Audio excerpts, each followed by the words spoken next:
Entirely control by god ಮುಂದುವರಿತಾ ಇರ್ತಾರೆ. ಇದೆಲ್ಲ ಹೇಳ್ತಾ ಹೋದಾಗ ಕೆಲವು ಪ್ರಶ್ನೆಗಳೆಲ್ಲ ಬರುತ್ತೆ. ಧರ್ಮರಾಜ, ಸುರಕ್ಷಿತವಾದ ದಾರಿ ಯಾವುದು? ಸುರಕ್ಷಿತವಾದ ದಾರಿ ಯಾವುದು? ಕಃ ಪಂಥ ಹೇಳ್ಕೊಡ್ತಾರೆ. ಮಹಾಜನೋ ಏನ ಗತಸ್ಥ ಪಂಥ. ದೊಡ್ಡವರು ನಡೆದಿದ್ದ ದಾರಿ ನಾವು ದಾರಿಯಿಂದ ತಿಳಿಬೇಕು.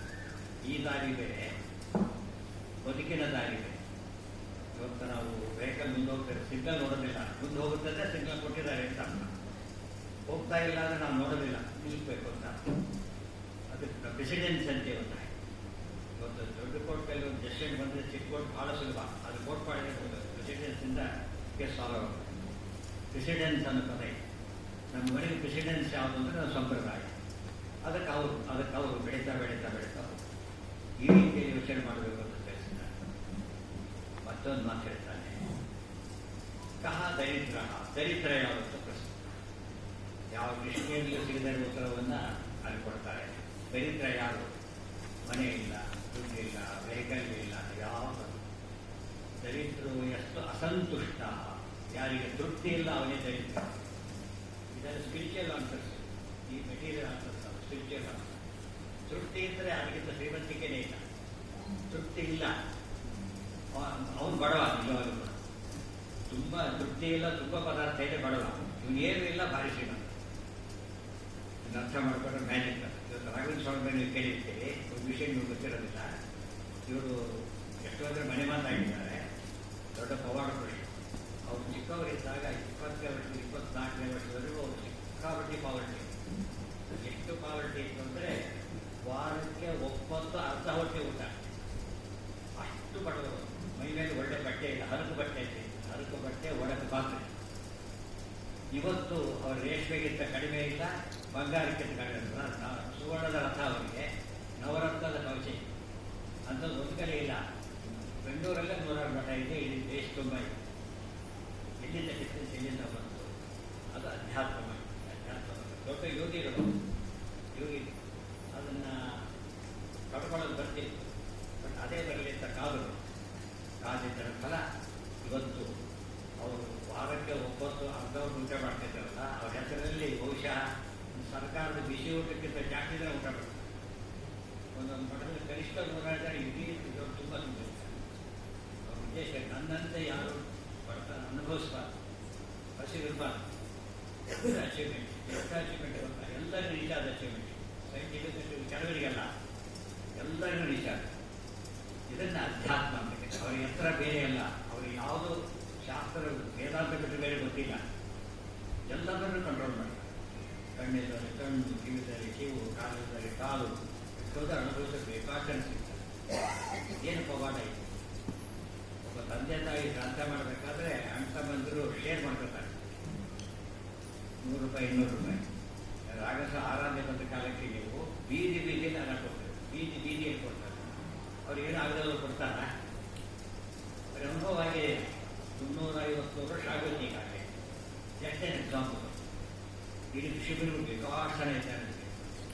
ಸಮಾಜವನ್ನು ಮುಂದೆ ತರಿಸಿದ್ದು ತಮ್ಮ ರೀತಿ ನಡವಳಿಕೆಗೆ ತಂದಿದ್ದು ಮಹಾನುಭಾವರು. ಇನ್ನು ಮುಂದೆ ಹೋದರೆ ಅದರ ಪ್ರಶ್ನೆ ಕೇಳ್ತ ಅದೆಲ್ಲ ಮುಂದೆ ಹೇಳ್ತೇನೆ. ಎತ್ತರದ ಹಿನ್ನೆಲೆಯಲ್ಲಿ ಮಹಾಭಾರತದ ದೊಡ್ಡ ಸಂದೇಶ ಇದೆ. ದುರ್ಯೋಧನ, ಅರ್ಜುನ ಇಬ್ಬರು ಹೋಗ್ತಾರೆ ಕೃಷ್ಣನ ಯುದ್ಧಕ್ಕಿಂತ ಮುಂಚೆ. ಕೃಷ್ಣ ಇಬ್ಬರು ಬಂದಿದ್ದೇನೆ, ಇಬ್ಬರಿಗೂ ನಾನು ಕೊಡ್ತೇನೆ, ಆದರೆ ಇಷ್ಟೇ ಕೊಡೋಲ್ಲ. ಒಂದು ಕಡೆ ನಾನು, ಒಂದು ಕಡೆ ನನ್ನ ಸೈನ್ಯ. 10 ಲಕ್ಷ ಸೈನ್ಯ ನಾನು ಒಟ್ಟಿ ಬರೀ ಕೈಲಿ ಬರ್ತೇನೆ. ಏನು ತರೋದಿಲ್ಲ, ಬರೀ ಕೈಲಿ ಬರ್ತೇನೆ. ಯಾರು ಬೇಕು? ದುರ್ಯೋಧನ ಆರಿಸ್ಕೊಂಡಿದ್ದು ಸೈನ್ಯನ, ಅರ್ಜುನ ಆರಿಸ್ಕೊಂಡಿದ್ದು ಕೃಷ್ಣನ. ರಿಸಲ್ಟ್ ಗೊತ್ತಿದೆ. ಗೀತೆಯನ್ನು ಕೇಳ್ದ, ಯುದ್ಧನೂ ಕೇಳ್ದ. ಆತ ಅದನ್ನು ಯೂಸ್ ಮಾಡ್ಕೊಂಡ, ವಂಶ ನಿರ್ವಂಶ ಮಾಡ್ಕೊಂಡ. ಏನರ್ಥ? ದೇವರು ಬಂದಂತೆ ಬೇರೆ ಯಾವುದರ ಮಿತಿ ಬರೋದಿಲ್ಲ. God is eternal, all pervasive, omniscient, omnipresent. ಅದನ್ನೆಲ್ಲ ಕಾಪಾಡೋ ವ್ಯಕ್ತಿ ಅವರು. ಆದರೆ ಅದು ಬಿಟ್ಟಾಗ ದುರ್ಯೋಧನ ಸರ್ವಸ್ವ ಹಿಡಿದ ಅರ್ಜುನ ಎಲ್ಲವನ್ನು ಕೊಡ್ತಾನೆ. ಪಾಂಡವರ ಸೈನ್ಯ 7 ಅಕ್ಷರ 11 ಅಕ್ಷರ. ವಿಶ್ವದ್ರೋಣರೆಲ್ಲ ಆ ಕಡೆ ಇದ್ದಾರೆ. ಇಲ್ಲಿರೋದು ಕೃಷ್ಣ, ಭೀಮನ ಐಕ್ಯ ಪ್ರತಾಪ ಇದ್ದಾಗ ಯಾತಕ್ಕೆ ಅಂತಂದ್ರೆ ಭಗವಂತ ಒಂದು ಕಡೆಗೆ, ನಮ್ಮ ವಿಶೇಷವಾದಂತಹ ಅಧ್ಯಾತ್ಮ ಒಂದು ಕಡೆ. ಅರ್ಜುನ ಅಂತ ಹೇಳಿದರೆ ಒಳ್ಳೆಯ ವಿದ್ಯಾವಂತ, ಭೀಮ ಅಂತ ಹೇಳಿದರೆ ಭಕ್ತಿ, ಜ್ಞಾನ, ವೈರಾಗ್ಯ ಎಲ್ಲವನ್ನು ಪಡೆದ ವ್ಯಕ್ತಿ. ಧರ್ಮರಾಜನ ಧರ್ಮದ ಸಂಕೇತ. ನಕುಲ ಶೀಲ, ಒಳ್ಳೆಯ ಕ್ಯಾರೆಕ್ಟರ್. ಸಹದೇವ ಒಳ್ಳೆಯ ಒಂದು ವಿನಯ, ಮಾಡಿಸ್ಟಿ. ಇದರ ಫಲದಿಂದ 10 ಜನನ ಗೆಲ್ತಾರೆ. ಇದು ದೊಡ್ಡ ಆಸ್ತಿ. ಈ ಹಿನ್ನೆಲೆಯಲ್ಲಿ ಎಷ್ಟೋ ಪ್ರಶ್ನೆಗಳಿಗೆಲ್ಲ ಭಾರಿ ಮಹತ್ವ ಇದೆ. ಒಂದು ಇಂಪಾರ್ಟೆಂಟ್ ಮತ್ತೊಂದು ಬರುತ್ತೆ. ಎಲ್ಲ ಕೇಳಿದಾಗ ಕೊನೆಗೆ ಧರ್ಮರಾಜ ನನ್ನ ಯಕ್ಷ ಕೇಳ್ತಾರೆ. ಎಲ್ಲ ಚೆನ್ನಾಗಿ ಉತ್ತರ ಕೊಟ್ಟಿತ್ತು. ಭಾಳ ಸಂತೋಷ ಆಗ್ತಾ ಇದೆ. ಒಂದು ಕೆಲಸ ಮಾಡು, 4 ಜನ ಮಲಗಿದ್ದಾರಲ್ಲಿ ಸತ್ತೋಗಿದ್ದಾರೆ ಅವ್ರು ನೋಡೋ ಪ್ರಕಾರ ಒಬ್ಬರು ಬದುಕಿಸ್ತೇನೆ. ಯಾರು ಬದುಕಬೇಕಾಗುತ್ತೆ? ಯಾರು ಬದುಕು? ತಕ್ಷಣ ಧರ್ಮರಾಜ ಕೇಳ್ತಾರೆ, ನಕಲ ಬದುಕಬೇಕು ಅಂತ. ಯಕ್ಷನೇ ಆಶ್ಚರ್ಯಪಡ್ತಾರೆ. ಧರ್ಮರಾಜ ಏನು ಮಾಡಿ ಯಕ್ಷನ್ ಏನು ಮಾಡಬೇಕು ಅಂತ ಇನ್ನು ಸ್ವಲ್ಪ ಸವಾಲಿದೆ, ಯುದ್ಧ ಮಾಡಬೇಕಾಗಿದೆ, ರಾಜ್ಯ ಬರಬೇಕಾಗಿದೆ ನಿಮಗೆ. ನಕುಲ ದೊಡ್ಡ ಹೀರೋಯಿನ್ ಅಲ್ಲ, ಅವನು ಯಾಕೆ ಬದುಕಬೇಕು? ಭೀಮ ಬದುಕಿದ್ರೆ ಸರಿ, ಅರ್ಜುನ ಬದುಕಿದ್ರೆ ಸರಿ, ನಕಲ ಯಾಕೆ ಬದುಕಬೇಕು ಅಂತ ಕೇಳಿ. ಆಗ ದೊಡ್ಡ ಮಾತಾಡ್ತಾರೆ, ಎಷ್ಟು ಚೆನ್ನಾಗಿ ಮಾತಾಡ್ತಾರೆ. ಅದು ನಿಜ. ರಾಜ್ಯ ಖುಷಿಪವರೆಲ್ಲ ಬೇಕು, ಅದು ದೊಡ್ಡದಲ್ಲ. ನಮ್ಮ ತಂದೆಗೆ 2 ಹೆಣ್ಣಿದೆ, ಕುಂತಿ, ಒಬ್ಬ ಮಾತೆ. ಕುಂತಿಯ ಮಗನಾಗಿ ನಾನು ಬದುಕಿದ್ದೆ. ಇನ್ನೊಬ್ಬ ತಾಯಿ ಮಗ ಭೀಮನ್ ನಿಲ್ಲಿಸಿದ್ರೆ ಕುಂತಿ ಮಗನೇ, ಅರ್ಜುನ ನಿಲ್ಲಿಸಿದ್ರೆ ಕುಂತಿ ಮಗನೇ. ಇನ್ನೊಬ್ಬ ತಾಯಿಗೆ ನೋವಾಗುತ್ತೆ. ಅದಕ್ಕೆ ನಕಲ ಇನ್ನೊಬ್ಬ ತಾಯಿ ಮಗ. ಅವನು ಬದುಕಿದ್ರೆ ಇನ್ನೊಬ್ಬ ತಾಯಿ ಖುಷಿಯಾಗಿ, ಅದಕ್ಕೆ ನಕಲ ಬದುಕು. ಈ ಮಾತಾಡೋಕ್ಕೆ ಸಾಧ್ಯ ಇದೆಯಾ? ಎಷ್ಟು ಟೆಂಪ್ಟ್ ಆಗ್ತಾನೆ ಮನುಷ್ಯ. ನನಗೆ ಅದು ಬೇಕಿಲ್ಲ, ಅಲ್ಲ ಇದ್ದು ನನಗೆ ಬೇಕಿಲ್ಲ, ನನಗೆ ಇನ್ನೊಬ್ಬ ತಾಯಿಗಾಗ ಶಾಂತಿ ಬೇಕು. ಈ ಮಾತಿಗೆ ಎಷ್ಟು ಬೆಲೆ ಕೊಡ್ತಾರೆ ಅವರು.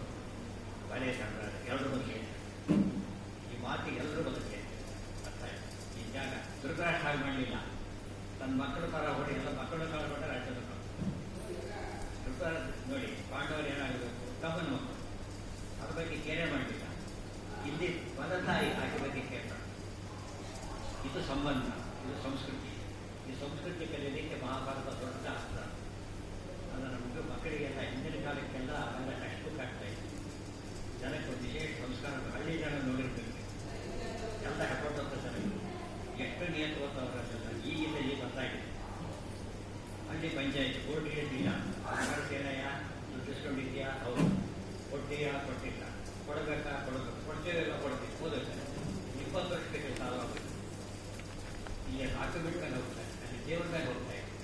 ನಮಗೆ ದೇವ್ರನ್ನ ಹೋಗಿ ಇಷ್ಟೇ ಗಾಂಧೀಯ ಜೀವನ. 80 ವರ್ಷ ದಾಟಿದೆ. ಹಳ್ಳಿಗಳನ್ನು ನೋಡಿ, ಹಳ್ಳಿಯ ಸುತ್ತ ಹಳ್ಳಿನ ಒಂದು ಜಾಗದೆಲ್ಲ ಕೋರ್ಟ್ ಕೇಸ್, ಒಬ್ಬ ಪೊಲೀಸ್ ಬಂದಿಲ್ಲ. ಅವರು ಧರ್ಮ ಕಟ್ಕೊಳ್ತಾ ಹೋಗ್ತಾರೆ. ಇವತ್ತು ಕೋರ್ಟ್ ಜಾರಿ ಮಾಡೋದು ಎಲ್ಲ ಸಿಗ್ತಾರೆ. ಎಲ್ಲರೂ ಮಾಡೋದಿಲ್ಲ ನಿಜ. ಆದರೆ ಹ್ಯಾಂಗೆ ಮ್ಯಾನಿಪುಲೇಟ್ ಮಾಡಬೇಕು ನೋಡ್ತಾರೆ, ಇನ್ನೊಬ್ಬರಿಗೆ ಹಾರಿಸ್ಬಿಡ್ತಾರೆ. ಇಲ್ಲವೇ ಯಾಕೆಂದರೆ ಎಜುಕೇಷನ್ ಬೇರೆ, ಸಂಸ್ಕೃತಿ ಬೇರೆ. ಎಜುಕೇಟೆಡ್ ಅವನು ದೊಡ್ಡ ಡೇಂಜರ್ಸ್ ಆಫ್ ಬಿನ್ ಲಾಡನ್ ಅಡ್ಡಲ್ಲ, ಸೂಪರ್ ಸೈಂಟಿಸ್ಟ್ ಅವನು. ಎಷ್ಟು ಜನ ಬಂದ ಆ ರೀತಿ ಬೇರೆಯವ್ರು ಕೊಲ್ಲೋದಕ್ಕಾಗಲ್ಲ. ಅದಕ್ಕೆ ಎಜುಕೇಷನ್ ಜೊತೆ ಸಂಸ್ಕೃತಿ ಮಿಕ್ಸ್ ಆಗದೆ ಹೋದರೆ ಅದು ಡೇಂಜರ್ ಆಗುತ್ತೆ. ಕಟ್ಟಿಗೆ ಎಜುಕೇಟರ್ ಹೊಡಿತು, ಕಟ್ ಮಾಡಾಡ್ತಾರೆ. ವಿವೇಕ ಇದ್ದರೆ ಯಾರು ಹೊಡಿಬೇಕು, ಯಾರು ಬಿಡಬೇಕು ನೋಡೋದು. ಆಫೀಸ್ ಬಂದು ಬೇಗ ಹಾಕೋದಿಲ್ಲ, ಕೂಡಿಸ್ತಾರೆ. ಕಳಿಸ್ತಾರ ಹೊರಗೆ ಕಳಿಸ್ಬೇಕು, ಇಲ್ಲ ಹೊರಗೆ ಕಳಿಸ್ಬೇಕು. ಯಾರು ಬರುವಾಗ ಲಾಕ್ ಮಾಡಿಬಿಟ್ರೆ ಓಪನ್ ಬಿಟ್ರೆ ಯಾಕೆ ಗೊತ್ತಿರ್ತಾರೆ ಅಂದರೆ ನಿಯಂತ್ರಕ ಶಕ್ತಿ ಇಲ್ಲ ಮನುಷ್ಯರಿಗೆ. ಇದನ್ನೆಲ್ಲ ತಿಳ್ಕೊಳ್ಳೋದಕ್ಕೆ ಮಹಾಭಾರತ ದೊಡ್ಡ ಆಸ್ತಿ. ಎಲ್ಲರೂ ಚೇಂಜ್ ಮಾಡೋಕ್ಕೆ ಶುರುವಾಗಿ ನಮ್ಮ ಮೆಂಟಾಲಿಟಿನ ಬದಲಾಯಿಸಿದ್ರು.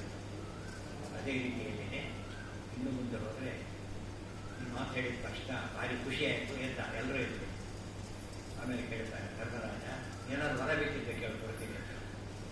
ಅದು ವರ ಕೇಳ್ತಾರೆ. ಒಂದು ಅಜ್ಞಾತವಾಸ ಶುರುವಾಗ್ತಾ ಇದೆ. 1 ವರ್ಷದಲ್ಲಿ ಮತ್ತೆ ನಾವು ಸಿಕ್ಕಿಬಿಟ್ರೆ ಮತ್ತೆ 12 ವರ್ಷ ವನವಾಸ, 1 ವರ್ಷ ಅಜ್ಞಾತವಾಸ ಬೇಕಾಗುತ್ತೆ. ಆದ್ದರಿಂದ ನಾವು ಅಜ್ಞಾತವಾಸ ಕಾಲಕ್ಕೆ ಯಾರನ್ನು ಗುರುತಿಸಬಾರದು ಅಂತ ವರ ಕೊಡೋದು ಅಂತ ಹೇಳ್ತಾರೆ. ಆಯಿತು, ನೀವು ಈ ಎಲ್ಲರೂ ಒಟ್ಟಿಗೆ ಹೋಗಿ ದುರ್ಯೋಧನ ಮುಂದೆ ನಿಂತರೂ ಕೂಡ ಗೊತ್ತಾಗೋದಿಲ್ಲ ಅಂತ ಅದು ಹೊರ ಕೊಡ್ತಾರೆ. ಅದನ್ನ ಹೊರ ಕೊಡ್ತಾರೆ. ಆಮೇಲೆ ನೀವು ವಾಪಸ್ ಬರಬೇಕಾದ್ರೆ ಏನು ಮೇಕಪ್ ಬೇಕು ಹಾಕ್ಕೊಂಡು ಹೋಗ್ಬೇಕಿಲ್ಲ. ವಾಪಸ್ ತಕ್ಷಣ ಬಂದ್ಬಿಟ್ಟು ಇಷ್ಟು ಕೊಟ್ಟು ಇದೆಲ್ಲ ಫಲ ಏನು? ಯಕ್ಷಪ್ರಶ್ನೆ ರಿಸಲ್ಟ್ ಇದು. ಅದು ಪ್ರಿಯಾಂಬಲಾದ ರಿಸಲ್ಟ್ ಇದು. ಆ ಪ್ರಾಮಾಣಿಕತೆ ನಗರ ಬದುಕಲಿ ಅಂತ ಹೇಳಿದ ಒಂದು ಮಾತಿಗೆ ಎಲ್ಲ ಸೀನ್ ಚೇಂಜ್ ಆಗಿದೆ. ಇದು ತ್ಯಾಗದಿಂದ ಗೆಲ್ತಾನೆ ಮನುಷ್ಯ, ಭೋಗದಿಂದ ಅಲ್ಲ. ಭೋಗದಿಂದ ರೋಗ, ತ್ಯಾಗದಿಂದ ಯೋಗ ಅಂತ ಹೇಳ್ತಾರೆ ಭಗವಂತ. ಯೋಗದಿಂದ ಯೋಗ, ಭೋಗದಿಂದ ರೋಗ. ಸಿಕ್ಕಾಪಟ್ಟೆ ತಿಂತಾರೆ ರೋಗ, ಸರಿಯಾಗಿ ತಿಂತಾರೆ ಯುಕ್ತಾಹಾರ ವಿಹಾರ ಅಷ್ಟೇ ಅದು ಯೋಗ. ಆಹಾರ ತಿನ್ನಬಾರ್ದು ಅಂತ ಹೇಳಿಲ್ಲ, ಉಚ್ಚಾಪಟ್ಟಿ ತಿನ್ನಬಾರ್ದು ಅಂತ ಹೇಳಿ. ನಾವು ದೇಹದಲ್ಲಿ ಹಾಕ್ತೇವೆ 10 ಕಿಲೋಮೀಟರ್ ಹೋಗ್ಬೇಕಾದ್ರೆ ಅಷ್ಟೇ ಪೆಟ್ರೋಲ್ ಜಾಸ್ತಿ ಹಾಕ್ಸೋದಿಲ್ಲ. ನಾವು ಮತ್ತೆ ಯಾವ ಯೂನಿಫಾರ್ಮ್ ಆಗಿ ತೋರಿಸಿರ್ತೇವೆ, ಅದು ಸರಿಯಲ್ಲ. ಅವತ್ತಿನ ಕೆಲಸ ನೋಡಿದ್ರು ಊಟ ಮಾಡಿ ಇತ್ತು ಭಗವದ್ಗೀತೆ. ಅವತ್ತಿನ ಕೆಲಸ ನೋಡಿದ್ರು ಊಟ ಮಾಡಿ ಅಲ್ಲ. ಆಗ ನಮ್ಮ ಆರೋಗ್ಯನೂ ಕೆಡೋದಿಲ್ಲ ಮತ್ತು ನಮ್ಮ ವಿಚಾರನೂ ಕೆಡೋದಿಲ್ಲ. ಆಹಾರ ವಿಹಾರ ವಿಚಾರ ಎಲ್ಲ ಲಿಂಕ್ಡಲ್ಲ. ಆ ಹಿನ್ನೆಲೆಯಲ್ಲಿ ಭಗವದ್ಗೀತೆಯ ಸಂದೇಶವನ್ನು ಕೊಡ್ತಾರೆ. ಅದೇ ಹಿನ್ನೆಲೆಯಲ್ಲಿ ವಿಚಾರ ಮಾಡಿದಾಗ ನಾವು ಕೃಷ್ಣನನ್ನು ಬಿಟ್ಟ ದುರ್ಯೋಧನ, ಕೃಷ್ಣ ಅಂಬೋದು ಹೈಯೆಸ್ಟ್ ಸೂಪರ್ ನ್ಯಾಚುರಲ್ ಫಿಗರ್. ಭಗವಂತನನ್ನು ಬಿಟ್ಟಾಗ ನಾವಿವತ್ತು ಹೇಗಿರ್ತೇವೆ, ದುರ್ಯೋಧನ ಹಿಡಿದಾಗ ಹೇಗಿರ್ತೇವೆ, ಅರ್ಜುನ ಹನುಮಂತ ಅವರ ಕಾರ್ಯಗಳು ಯೋಚನೆ ಮಾಡಿದರೆ ನಮ್ಮ ಜೀವನದ ನಿಜವಾದ ಆಸ್ತಿ ಅಂತ ಅಧ್ಯಾತ್ಮದ ಹೊರತು ಬೇರೆ ಅಲ್ಲ. ನಾವು ಪ್ರಾಮಾಣಿಕ ಬದುಕ್ತೇವೆ, ನಮಗೆ ದುಡ್ಡೇನು ಬರಲಿಲ್ಲ ಅಂತ ತಿಳ್ಕೊಬೇಡ. ನಮ್ಮ ಜನ ಹೇಳ್ತಾರೆ ಪ್ರಾಮಾಣಿಕ ಬದುಕೊಂಡು ಏನು ಮಾಡಿದ್ದೀರಿ, ಮೋಸ ಮಾಡಿದ ಮೇಲೆ ಹೋಗಿಲ್ವಾ, ನೀವ್ಯಾಕೆ ಮಾಡಬಾರ್ದು ಅಂತ ಕೇಳ್ತಾರೆ. ಆದರೆ ಮೋಸ ಮಾಡಿದ ಮನೆಗೆ ಮುಂದೆ ದುರ್ಗತೆ ಕಾದಿದೆ. ಆಗ ಟೆನ್ಷನ್, ಸಿಕ್ಕಾಪಟ್ಟೆ ಟೆನ್ಷನ್ ಅವರಿಗೆ. ಇವರಿಗೆ ಆಗಲ್ಲ, ಮುಂದೆ ಸೇಫ್ಟಿ. ಈಗಂತೂ ನಿಶ್ಚಿಂತೆ, ಅವರಷ್ಟು ಸುಖವಾಗಿರಲಿಕ್ಕೆ ಯಾರಿಗೂ ಸಾಧ್ಯ ಇಲ್ಲ. ಇವರು ಹಣ ಕೊಡ್ಬೋದು, ನೆಮ್ಮದಿ ಕೊಂಡ್ಕೊಳ್ಳೋಕ್ಕಾಗತ್ತೆ. ಅದು ನೆಮ್ಮದಿ ಸಿಗೋದು ನಮ್ಮ ಕರ್ತವ್ಯ ಮಾಡಿದಾಗ ಮಾತ್ರ. ಏನು ಮಾಡಿಸ್ತೀವಿ, ಧರ್ಮ ಮಾಡಿದ್ದಕ್ಕೆ ಚಿರಶಾಂತಿಯನ್ನು ಹೊಂದ ಶಕ್ತಿ. ಆಗ ಸ್ವಲ್ಪ ಕಷ್ಟ ಆಗುತ್ತೆ ಧರ್ಮ, ರಿಸಲ್ಟ್ ಮಾತ್ರ ಭಾರಿ ಚೆನ್ನಾಗಿರ್ತದೆ. ನಚಿಕೇತನ ಕಥೆ ಬರುತ್ತೆ ಕಠೋಪನಿಷತ್ತಿನಲ್ಲಿ. ಯಮದೇವರು ಕೇಳ್ತಾರೆ, ಏನು ಬರಬೇಕು ಕೇಳು, ಕೊಡ್ತೇನೆ. ನಾನು ಹೊರಗಿರಬೇಕಿಲ್ಲ, ನನಗೆ ಬ್ರಹ್ಮಜ್ಞಾನ ಬೇಕು ಅಂತ ಕೇಳ್ತಾರೆ. ಅಧ್ಯಾತ್ಮ ಅದೆಲ್ಲ ಕೊಡೋದಿಲ್ಲ, ಬೇರೆ ಏನಾದರೂ ಇಲ್ಲ ಕೊಡೋದಿಲ್ಲ. ಏನು ಕೊಟ್ಟರು ಪ್ರೇಯಸ್ಸು, ನನಗೆ ಪ್ರೇಯಸ್ ಬೇಡ, ಶ್ರೇಯಸ್ ಬೇಕು ಅಂತ ಹೇಳ್ತಾರೆ. ಹಿಂದಿನ ಕಾಲದಲ್ಲಿ ಪತ್ರ ಬರೀಬೇಕಾದ್ರೆ ಶ್ರೇಯಸ್ಸು ಅಂತ ಶ್ರೇಯೋಗಿ ರಾಷ್ಟ್ರತೆ ಡಿಫ್ರೆನ್ಸ್ ಏನು ಗೊತ್ತಾ? ಪ್ರೇಯಸ್ ಅಂದರೆ ಟೆಂಪರರಿ, ಶ್ರೇಯಸ್ ಅಂದರೆ ಪರ್ಮನೆಂಟ್. ಪರ್ಮನೆಂಟ್ ಸಿಗೋದು ಧರ್ಮದಿಂದ, ಇದರಿಂದ ಅಲ್ಲ. ದುಡ್ಡ ಕಾಸಿಗೆ ಶ್ರೇಯಸ್ ಸಿಗ್ತದೆ, ಶ್ರೇಯಸ್ ಸಿಗೋದಿಲ್ಲ. ಧರ್ಮಕ್ಕೆ ಶ್ರೇಯಸ್ ಸಿಗ್ತದೆ. ಧರ್ಮ ಅಂದರೆ ಏನು? ನಮ್ಮ ಪ್ರಕಾರ ಧರ್ಮ ರಿಲಿಜನ್ ತಪ್ಪು, ರಾಂಗ್ ಕಾನ್ಸೆಪ್ಟ್. ಧರ್ಮ ಕಾನೂನು ಅಂದರೆ ಏನು? ಸೋಷಿಯಲ್. ಸ್ಪಿರಿಚುವಲ್ ಕೋಡೆ ಧರ್ಮ ಅಷ್ಟೇ. ಸತ್ಯಂ ಮದ ಧರ್ಮಂಚಲ ಸ್ಪಿರಿಚುವಲ್ ಕೋಡ್, ಅದು ಕಾಮನ್ ಟು ಆಲ್. ಇವತ್ತು ಯಾವ ಪಕ್ಷದವರು ಆಡಿದ್ರು ಕೂಡ ಸ್ಮಗಲ್ ಮಾಡಿ ಅಂತ ಹೇಳಕ್ಕೆ ಬರೋದು. ಗೊತ್ತಾಯ್ತಾ? ಸ್ಮಗಲ್ ಮಾಡಿ ಅಂತ ಹೇಳೋದು ತಪ್ಪು. ಮಾಡ್ತಾರೆ ಅವರು, ಆದ್ರೆ ಮಾಡಿ ಅಂತ ಹೇಳಕ್ಕೆ ಸಾಧ್ಯ ಇಲ್ಲ, ತಪ್ಪು. ಅದು ಯೂನಿವರ್ಸಲ್ ಟು, ಅದು ಅದು ಶ್ರೇಯಸ್ಸು, ಇದು ಪ್ರೇಯಸ್ಸು. ಪರೀಕ್ಷೆ ಬಿಟ್ಟು ಸಿನಿಮಾ ನೋಡಕ್ಕೆ ಹೋಗ್ತಾರೆ, ಅದು ಪ್ರೇಯಸ್ಸು. ಫಸ್ಟ್ ಅವನ್ನೇ ನೋಡಿದ, ಇದು ಶ್ರೇಯಸ್ಸು. ರೀತಿ ಆಮೇಲೆ ಎಷ್ಟು ಬೇಕಾದ್ರೆ ನೋಡ್ಬೋದು, ಡಿಗ್ರಿ ಕೆಲಸ ಸಿಗುತ್ತೆ. ನಾವೆಲ್ಲ ಇವತ್ತು ಪ್ರೇಯಸ್ಸನ್ನು ಇಷ್ಟಪಡ್ತಿದ್ದೇವೆ ಹೊರತು ಶ್ರೇಯಸ್ಸನ್ನು. ಆ ಶ್ರೇಯಸ್ಸಿನ ಕಾನ್ಸೆಪ್ಟ್ ಸಿಗಬೇಕಾದ್ರೆ ರಾಮಾಯಣ, ಮಹಾಭಾರತ, ಭಗವದ್ಗೀತೆಗಳು ನಮಗೆ ಕೊಡುತ್ತೆ. ಒಂದು ತಪ್ಪು ಕಲ್ಪನೆ, ಅವೆಲ್ಲ ಬ್ರಾಹ್ಮಣರ ಗ್ರಂಥ ಅಂತ ಭ್ರಮೆ ಇದೆ. ಅಲ್ವೇ ಅಲ್ಲ. ಆ ಕುಡಿಕೆ ನೋಡಿ ಎಲ್ಲಿ ಸಿಗುತ್ತೆ ನಿಮಗೆ? ಬರೆದವ್ರು ಬ್ರಾಹ್ಮಣನೇ ಪಡ್ಕೋಬಾರ್ದು, ವೇದವ್ಯಾಸರೇ ಬ್ರಾಹ್ಮಣ. ಆಮೇಲೆ ವಾಲ್ಮೀಕಿ ಬ್ರಾಹ್ಮಣ ಬೇಡ. ಬ್ರಾಹ್ಮಣರು ಬರ್ಕೊಂಡಿದ್ರೆ ವಾಲ್ಮೀಕಿ ಆಚಾರ ಮಾಡಬೇಕಾಗಿದೆ, ವೇದವ್ಯಾಸ ಆಚಾರ ಮಾಡಲಿಲ್ಲ. ಹಾಗೆಲ್ಲ ಬ್ರಾಹ್ಮಣ ರೂಢ ಮಾಡಿದ ಇತಿಹಾಸನೇ ಇದೆ ಪುರಾಣಗಳು. ಮತ್ತು ಬ್ರಾಹ್ಮಣ ಬರೋದಲ್ಲ, ಅದು ಬ್ರಾಹ್ಮಣ ಶಬ್ದಕ್ಕೆ ತಿಳ್ಕೊಂಡು ಅರ್ಥನೂ ಅಲ್ಲ. ಫಸ್ಟ್ ಬ್ರಾಹ್ಮಣ ಅಂದರೆ ಬ್ರಹ್ಮಜ್ಞಾನಿ ಅಂತ ಅರ್ಥ ಹೊರತು ಈ ಅರ್ಥ ಅಲ್ಲ. ಲೆಕ್ಚರಲ್ಲಿ ಅಷ್ಟೇ, ಹೊರತು ಯಾವ ಜಾತಿ ಪ್ರಶ್ನೆ ಬರೋದಿಲ್ಲ. ಲೆಕ್ಚರರ್ ಅಷ್ಟೇ, ಪ್ರೊಫೆಸರ್ ಅಂದರೆ ಪ್ರೊಫೆಸರ್ ಅಷ್ಟೇ. ಆ ರೀತಿ ಬ್ರಾಹ್ಮಣ ಅಂತ ಉದ್ಯೋಗ. ಜನ ಏನು ಮಾಡಿಬಿಟ್ರೆ ಅಂದರೆ ಜಾತಿ ಇತ್ತು, ಜಾತಿ ಆಗಿದ್ದರೆ ಬ್ರಾಹ್ಮಣ ರಾಜ್ಯ ಆಗ್ಬೋದಾಗಿತ್ತು. ಇವತ್ತು ಪಾಂಡವರೆಲ್ಲ ಬ್ರಾಹ್ಮಣರಾಗಿರ್ತಾಯಿತ್ತು, ರಾಮನೇ ಬ್ರಾಹ್ಮಣ ಅಂತ ಗೊತ್ತಾಯ್ತು, ರಾಮನೇ ಕ್ಷತ್ರಿಯ ಅಲ್ಲ. ಆ ದೃಷ್ಟಿಯಲ್ಲಿ ನಮ್ಮ ಜಾತಿ ನಿಜವಾದಂಥ ಗ್ರಂಥಗಳಂದರೆ ಜಾತ್ಯತೀತ ಗ್ರಂಥಗಳು ರಾಮಾಯಣ, ಮಹಾಭಾರತ. ಅದರಿಂದಾಗಿ ಇದು ಉಳ್ಕೊಂಡಿರೋದು. ಯಾವ ಅವಾರ್ಡು ಸಿಗೋದಿಲ್ಲ ಅದಕ್ಕೆ, ಅದನ್ನು ಹೋದರೆ ಅವಾರ್ಡ್ ಸಿಗದೇ ಇರೋದಿಲ್ಲ ಅಂತ ಗ್ರಂಥಗಳು. ವಿಶ್ವಮಾನ್ಯವಾದ ಕೃತಿಗಳು, ಯೂನಿವರ್ಸಲ್ ವರ್ಕ್ಸ್. ಓದದೇ ಇದ್ದವರು ಉಳಿದವರು ಡ್ಯೂಪ್ ಮಾಡಲಿಕ್ಕೆ ಆಚಾರ ಮಾಡಿಬಿಟ್ಟು ಓದಬಾರದು ಅಂತೇಳಿ ಅದು ಏನೋ ಇದೆ ಅಂತ ಅನಿಸ್ಬಿಟ್ರೆ ಹೊರತು ಓದಿ ನೋಡಿದರೆ ಎಟರ್ನಲ್ ವರ್ಕ್ಸ್ ಅಂತ ಗೊತ್ತಾಗ್ತದೆ. ರಾಮಾಯಣದ ಹಾಗೆ ರಾಮನ ತ್ಯಾಗದ ಎಲ್ಲ ಎಷ್ಟ ಪ್ರಶ್ನೆಯ ಪ್ರಾಕ್ಟಿಕಲ್ಸ್ ಅವೆಲ್ಲ. ಇನ್ನೊಂದು ಹೇಳ್ತಾರೆ, ನಿಜವಾದ ಬಲ ಯಾವುದು? ಒಂದು ಪ್ರಶ್ನೆ. ನಾನು ಏನಾರು ಹೇಳ್ತೇನೆ, ಸಿಂಪಲ್ ಅಂತ. ಪ್ರಾಣಾಯಾಮ ಪರಂಬಲ. ಪ್ರಾಣಾಯಾಮ ನಿಜವಾದ ಬಲ ಕೊಡು ಪ್ರಾಣಾಯಾಮ. ದಾರಿದ್ರ್ಯ ಅಂದರೆ ಅಸಂತೃಪ್ತಿ. ಶ್ರೀಮಂತಿಕೆ ಎಂದರೆ ಸಂತೃಪ್ತಿ ಶ್ರೀಮಂತಿಕೆ. ಶ್ರೀ ಗುಣ ನೈರಪೇಕ್ಷಾಖ್ಯ. ಇದೆಲ್ಲ ಹಿಂದೆ ಕಾಲಕ್ಕೆ ಇತ್ತು ಅಂತಲೇ ವೆರಿ ಹ್ಯಾಪಿ. ಇವತ್ತು ಎಲ್ಲ ಇದೆ, ಅದು ನೆಮ್ಮದಿ ಮಾತ್ರ ಇಲ್ಲ ಅಂದರೆ ಸೈನ್ಸ್ ಎಲ್ಲ ಕಾಮನ್ ಸೆನ್ಸ್ ಮಾಡಲಾರ್ದ್ರೆ ಸೈನ್ಸ್ ಮಾಡೋದು, ಸೈನ್ಸ್ ಮಾಡೋದಾಗುತ್ತೆ ಫಿಲಾಸಫಿ ಮಾಡೋದು. ಅದು ಫಿಲಾಸಫಿ ಮೆಟಾಫಿಸಿಕ್ಸ್ ಅಂತ ಕರೀತಾರೆ, ಸೂಪರ್ ಫಿಸಿಕ್ಸ್ ಅಂತ ಮೆಟಾಫಿಸಿಕ್ಸ್. ಇದು ಸೈನ್ಸ್ ನಮಗೆ ಬೇಕು. ಬಿಸ್ಟರ್ ನೀವು ಕೈ ಬಿಡಿಸಿದ್ರೆ ಏನಾಗುತ್ತೆ, ಏನು ಯೂಸ್ಲೆಸ್. ಕರೆಂಟ್ ಇದ್ರೆ ಮಾತ್ರ ಅದು ವಂಡರ್, ಕೈಲಿ ಮಾಡಬೇಕಾದ್ರೆ ಕಷ್ಟ ಮಾಡಿ ಇಲ್ಲವರೆ ಕೈ ಬೆಟರ್. ಆದರೆ ಫಿಲಾಸಫಿ ಇಲ್ಲವರೆ ಅದು ಯೂಸ್ಲೆಸ್. ಬಿಸಿಲಲ್ಲಿ ಕರೆಂಟ್ ಹೇಗಬೇಕು, ಪ್ರತಿಯೊಬ್ಬರ ಹಿಂದೆ ಬ್ಯಾಕಿಂಗ್ ಭಗವಂತ ಇರಬೇಕು. ಕೆಲಸ ಮಾಡಿಕೊಳ್ಳೋದು ಪ್ರತಿಯೊಂದು ನಮ್ಮ ಕಾರ್ಯದಲ್ಲಿ ಭಗವಂತ ಇರ್ತಾನೆ. ದಾರಿಯಲ್ಲಿ ಹೋಗ್ತೇವೆ, ಹೊಲಕ್ಕೆ ಬಿದ್ದರೆ ಮೇಲೆ ಲಾರಿ ಹೋಗ್ತೀನಿ, ಕೆಳಗೆ ಬಿದ್ದುಬಿಟ್ಟು ಸತ್ಯ ಅವನೇ ನಾನು ಬಿದ್ದೆ, ನಾನು ಈ ಕಡೆ ಬಿದ್ದೆ ಅಂತ ಹೇಳಬಾರ್ದು. ಅದು ಬೀಳೋದಾಗಿದ್ದರೆ ಒಂದು ಚಾಯ್ಸ್ ಇದ್ದಿದ್ದರೆ ಬಿಡ್ತಾನೆ ಇರಲಿಲ್ಲ. ಫಸ್ಟ್ ಲೆಫ್ಟ್ ರೈಟ್ ಪ್ರಶ್ನೆ ಬಿಡ್ತಾನೆ ಇರಲಿಲ್ಲ. ಬಿದ್ದಿದ್ದಾನೆ ಅಂದಮೇಲೆ ಅವನು ಸೇಫಾಗಿ ಬಿದ್ದಾದ್ರೆ ಯಾರೋ ಕಾಪಾಡಿದ್ದಾನೆ ಇಲ್ಲ, ಪಕ್ಕದಲ್ಲಿ ಯಾರೂ ಇಲ್ಲ. ಯಾರು ಕಾಪಾಡಿರೋದು? ಭಗವಂತ. ಯಾಕೆ ಕಾಪಾಡಿದ? ಕಾನೂನು ಪಾಲನೆ ಮಾಡಿದ್ರೆ ಕಾನೂನು ಕಾಪಾಡ, ಧರ್ಮವು ರಕ್ಷಿತೆ ರಚಿತ. ಭಗವಂತನ ಕಾನೂನು ಫಾಲೋ ಮಾಡಿದ್ರೆ ಭಗವಂತ ಕಾಪಾಡ್ತಾರೆ. ಇಷ್ಟೇ. ಈ ನಂಬಿಕೆ ಇದ್ದವರೆಲ್ಲ ದೊಡ್ಡ ಸಾಧನೆ ಮಾಡ್ತಾರೆ. ನಂಬಿಕೆ ಇಲ್ಲ ಹೋದರೆ ಅದು ನಿಜವಾದ ಜೀವನ ಆಗೋದೇ ಇಲ್ಲ ಅಂತ ಹೇಳಿದ್ರೆ ಅದು ಸಾಮರ್ಥ್ಯ. ಯಕ್ಷ ಪ್ರಶ್ನೆ ಗೊತ್ತಾಯಿತು, ಇಮ್ಮಿಡಿಯೇಟ್ ಫ್ರೂಟು ಗೊತ್ತಾಯಿತು. ಧರ್ಮರಾಜ ಈತ ನನ್ನ ತಾಯಿ ಅನ್ಯಾಯ ಆಗಬಾರ್ದು ಅನ್ನೋ ಮಾತಿದೆಯಲ್ಲ, ಆತನ ಇದನ್ನೇ ಚೇಂಜ್ ಮಾಡಬೇಕು. ಆ ಸಂಸ್ಕೃತಿ ಇದೆಯಲ್ಲ ಭಾರಿ. ಇದಕ್ಕೆ ಎಜುಕೇಷನ್ ಬೇಕಿಲ್ಲ, ಅದಕ್ಕೆ ಅಧ್ಯಾತ್ಮದ ತಿರುವು ಬೇಕು. ಅದನ್ನು ತಿಳ್ಕೊಳ್ಳೋ ಪ್ರಯತ್ನ ಪಟ್ಟು ನಮ್ಮ ಜೀವನ ಸಾರ್ಥಕವಾಗ್ತದೆ. ಭಗವದ್ಗೀತೆ ಅದು ಅರ್ಥ ಗ್ರಂಥಗಳೇ ಜಾತಿ ಒಂದು ಹತ್ತ ಒಂದೇ ಸರ್ ಪ್ರಾಣ ಅಂತ ಪದ ಬಂದಿದೆ, ಒಂದೇ ಸರ್ ಬಂದಿರ್ತಾರೆ. ಕ್ಷತ್ರಿಯಾದರೂ ಬಂದಿದ್ದಾರೆ, ಜಾತಿ ಗ್ರಂಥಗಳು ಅದೆಲ್ಲ ಕೂಡ ಫಾರ್ ಎಂಟೈರ್ ಮ್ಯಾನ್ಕೈಂಡ್. ಅದು ಓದೋರೆಲ್ಲ ಕೂಡ ಕಾಮ ಬಿಡಬೇಕು, ಕ್ರೋಧ ಬಿಡಬೇಕು, ಎಲ್ಲರಿಗೂ ಹೇಳ ಮಾತು, ಒಬ್ಬರಿಗೆ ಹೇಳಿದ ಮಾತಲ್ಲ. ಪ್ರತಿಯೊಬ್ಬರು ಫಲದ ಅಪೇಕ್ಷೆ ಇಲ್ಲದ ಬದುಕು ಅನ್ನೋದು ಭಗವದ್ಗೀತೆ ದೊಡ್ಡ ಸಂದೇಶ. ಯಾವ ನಿವಾದ ಎಕ್ಸ್ಪೆಕ್ಟ್ ಮಾಡಕ್ಕೆ ಹೋಗಬೇಡ, ಅವ ಸ್ಲೋವಾಗಿರುತ್ತೆ ಅಂತ ಹೇಳಿ. ಹಿಂದಿನ ನಾನು ಸುಖಾದ್ರೆ ಇವತ್ತು ಮಾತೆತ್ತಿದ್ರೆ ಒಂದು ಬೇರೆ ಫ್ರಾಕ್ಷನ್ ಆಫ್ ಸೆಕೆಂಡ್ ಎನ್ಕ್ಯಾಟ್ ಆಗ್ತದೆ. ತಪ್ಪು. ಮಗು ನೆಡ್ತೀರಿ, ಮಗು ಏನು ಕೊಡುತ್ತೆ ನಿಮಗೆ? ಏನು ಕೊಡುತ್ತೆ. ಆದರೆ ನನ್ನ ಮನಃಶಾಂತಿ ಸಿಗುತ್ತಾದಾಗ ಭಾರಿ ದೊಡ್ಡ ಮನಃಶಾಂತಿಯಿಂದ ಆಗುವುದು ಅಚೀವ್ಮೆಂಟನ್ನು ನಾವು ಹಣಕಾಸಿಂದ ಮಾಡಲಿಕ್ಕೆ ಬರೋದು. ಹಣಕಾಸು ಬೇಡ ಅಂತ ಹೇಳಿಲ್ಲ, ಸೆಕೆಂಡರಿ. ಪ್ರೈಮರಿ ಎಂಬುದು ಧರ್ಮ, ಪ್ರೈಮರಿ ಎಂಬುದು ಜನಗಳ ಸೇವೆ. ಭಗವದ್ಗೀತೆ ಕೃಷ್ಣವನ್ನು ಮಾತಾಡಬೇಕೆಂದ್ರೆ ಆಶ್ಚರ್ಯ ಆಗಿದೆ. ತಂದೆಂತ ಇವರಲ್ಲಿ ದೇವರು ಕಾಣಲಿ ಅಂತ ಹೇಳೋದಿಲ್ಲ. ಅಶೋಕಕ್ಕೆ ವಿದ್ಯಾವಿನಯ ಸಂಪನ್ನೆ ಬ್ರಾಹ್ಮಣೆ ಕವಿಹರ್ಷಿನಿ ಶುನೀಚರಿವ ಶಪಾಕೇಶ ಪಂಡಿತ ಸಮದರ್ಶಿನ. ನಾಯಿವರಿಗೂ ಕೂಡ ಎಲ್ಲರೂ ಈಕ್ವಲ್ ಅನ್ನೋದೇ. ನಾಯಿವರಿಗೂ ಕೂಡ ಯಾರು ಹೇಳೋಕ್ಕೆ ಸಾಧ್ಯ ಇದೆ? ಸಾಧ್ಯ ಇದೆ. ನಾಯಿಯನ್ನು ಕೂಡ ಅನ್ಯಾಯ ಮಾಡಬಾರ್ದು, ಅದರೊಳಗೂ ಭಗವಂತ ಇದ್ದಾನೆ. ಇದು ಭಗವದ್ಗೀತೆಯ ಕಾನ್ಸೆಪ್ಟ್. ಯಾರು ಒಬ್ಬರಲ್ಲಿದ್ದಾನೆ ಅಂತ ಹೇಳಿಲ್ಲ. ದೇವರು ಎಲ್ಲಿದ್ದಾನೆ ಅಂತ ನಮ್ಮೊಳಗೆ ದೇವರಿದ್ದಾನೆ. ಇದು ಅಷ್ಟೇ. ಪ್ರತಿಯೊಬ್ಬ ಒಂದು ಪ್ರಾಣಿಯು ಕೂಡ ದೇವಾಲಯ, ಪ್ರತಿಯೊಬ್ಬ ಪ್ರಾಣಿಯೂ ದೇವಾಲಯ. ಜಾತಿ ಹೇಳಿಲ್ಲ ನನ್ನ ನೋಡಿ. ಪ್ರತಿ ಇರುವೆಯಲ್ಲೂ ಪ್ರಾಣಿ ಭಗವಂತ ಇದ್ದಾನೆ. ಮೂಗಟ್ಟಿಲ್ಲ ಅದಕ್ಕೆ, ದೇವರು ಓಡಾಡಿಸ್ತಾನೆ. ಇದು ಭಗವದ್ಗೀತೆ. ಆಗ ಯೂನಿವರ್ಸಲ್ ವರ್ಗ. ಎಂಥ ಪರಮ ಪಾಪಿಯಲ್ಲೂ ದೇವರಿದ್ದಾನೆ.